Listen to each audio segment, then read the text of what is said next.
हर बार की ही तरह गौतम बुद्ध के सभी शिष्य उनके आने की प्रतीक्षा कर रहे थे। वह हर दिन की ही तरह गौतम बुद्ध से प्रवचन सुनना चाहते थे। सभी ने सोचा कि आज गौतम बुद्ध ने आने में देरी क्यों कर दी, कि तभी अचानक गौतम बुद्ध का सभा में प्रवेश हुआ। हर दिन की तरह आज गौतम बुद्ध के चेहरे पर प्रसन्नता का भाव नहीं था। गौतम बुद्ध आए और बिना कोई शब्द बोले बरगद के पेड़ के नीचे बैठ गए। बैठते ही उन्होंने अपनी आंखें बंद कर ली और साधना करने लगे। तभी उनके एक शिष्य ने पूछा कि गुरुजी, क्या आज आप हमें प्रवचन नहीं सुनाएंगे? बुद्ध ने जवाब नहीं दिया। फिर दूसरे शिष्य ने पूछा, गुरुजी, आज आपको क्या हो गया है? आप हमसे बात क्यों नहीं कर रहे हैं? बुद्ध तो अब भी शांत ही थे। किसी को कुछ भी समझ में नहीं आ रहा था। सभी ने सोचा कि बुद्ध को आखिर क्या हो गया है। बुद्ध बिना कुछ बोले अपनी साधना में लीन थे। अचानक एक आदमी वहां पर हौंफते हुए पहुंचा।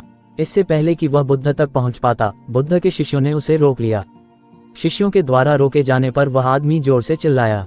वह बोला, गुरुजी, आप मुझे अंदर आने से रोक क्यों रहे हैं? मुझे अंदर आने की अनुमति क्यों नहीं मिल रही है? एक शिष्य ने कहा, हम तुम्हें गुरुजी की आज्ञा के बिना अंदर आने की अनुमति नहीं दे सकते हैं। अब वह व्यक्ति और तेज चिल्लाने लगा। उसकी तेज आवाज के चलते बुद्ध को अपनी आंखें खोलनी ही पड़ी। जैसे ही बुद्ध ने आंखें खोली, उस आदमी ने अंदर आने की पूरी कोशिश की, लेकिन बुद्ध ने अपने शिष्यों से कहा, इस इंसान को अंदर मत आने देना। यह आदमी अछूत है और अछूत इंसानों को मैं अपनी धर्म सभा में आने की अनुमति नहीं देता। सभी शिष्य बुद्ध की बात सुनकर हैरान रह गए। सभी शिष्यों ने सोचा कि गौतम बुद्ध कब से छूत अछूत जैसी बातों पर विश्वास करने लगे।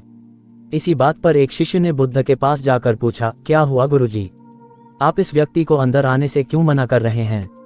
आपने तो कभी भी किसी की जात पात को लेकर कोई भेदभाव ही नहीं किया, तो फिर आज आप ऐसा क्यों कर रहे हैं? बुद्ध ने अपने शिष्य से कहा, तो मैंने एकदम सही कहा कि मैं छुआछूत जैसी बातों में विश्वास नहीं करता, पर यह व्यक्ति तो अछूत ही है। शिष्य ने कहा, अगर इसकी जात अछूत नहीं है तो फिर यह अछूत कैसे हुआ गुरुजी? मेरी उलझन को सुलझाओ गुरुजी।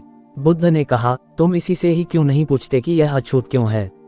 फिर बुद्ध के शिष्य ने उस आदमी से पूछा कि उसके अछूत होने का कारण क्या है, लेकिन उस व्यक्ति ने जवाब ही नहीं दिया। फिर बुद्ध ने कहा, यह व्यक्ति क्या जवाब देगा? इसने तो घोर पाप किया है। दरअसल हुआ यूं कि मैं आज भिक्षा लेकर बाजार की ओर से आश्रम आ ही रहा था कि तभी मेरी नजर इस आदमी पर गई। यह आदमी अपनी पत्नी को भरी सभा में फटकार लगा रहा था। इसने अपनी को ऐसे अपशब्द कहे कि मुझे कहने में भी शर्म आ रही है। यह मनुष्य कहलाने के भी लायक नहीं है।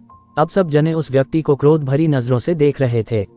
उस व्यक्ति की नजरें शर्म के मारे झुक गई। वह पानी पानी हो गया। फिर वह भागता हुआ गौतम बुद्ध के पास पहुंचा और बोला, मुझे क्षमा कर दीजिए गुरुजी, आज मुझसे बहुत बड़ी भूल हो गई। मैंने आज बहुत बड़ा पाप किया है। बुद्ध बोले, मैं तुम्हें माफ केवल एक शर्त पर कर सकता हूँ। पहले तुम सभी के सामने ये प्रतिज्ञा लो कि तुम आगे से कभी भी अपनी पत्नी का अनादर नहीं करोगे। वह बोला, मैं प्रतिज्ञा लेता हूं कि मैं कभी भी अपनी पत्नी का अपमान नहीं करूंगा। मैं हमेशा उसका आदर करूंगा। उसके ऐसा कहते ही बुद्ध ने उसे माफ कर दिया।